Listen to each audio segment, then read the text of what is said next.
grande applauso a Paolo Fresu!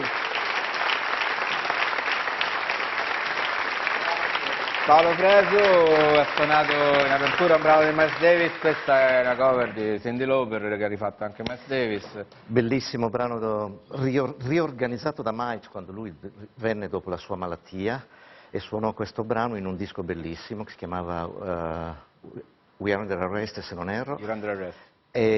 E venne criticato enormemente perché dicono: ma come musicista di jazz suona il pop, quello di Cyndi Lauper? Eppure oggi è normalissimo perché il mondo poi va avanti e ci si trova poi improvvisamente a leggere il presente in una maniera diversa. Poi avrebbe rifatto anche pezzi con Zucchero, con Miles Davis. Beh, con Zucchero, con i Toto, con tanti altri.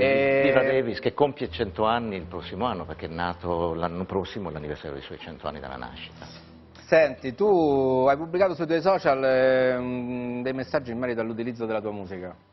Sì. Ci spieghi un attimo questa cosa? Sì, ho deciso di dire la mia, di mettermi da una parte, di non stare negli ignavi e nel silenzio rispetto al conflitto di Gaza, al genocidio di Gaza, perché credo che sia importante che ognuno di noi si esprima con quello che ha.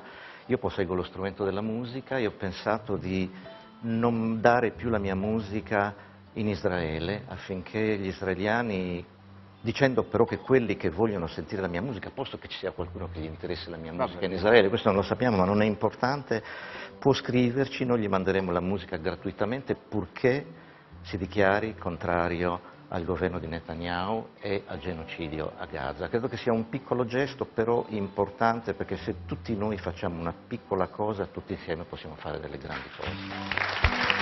Senti, l'ultima cosa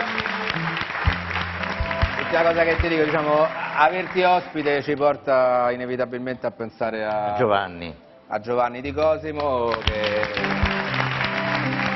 con il quale hai suonato anche qua su questo palco. Grazie. E quindi ti ringrazio ancora. Paolo Fresu!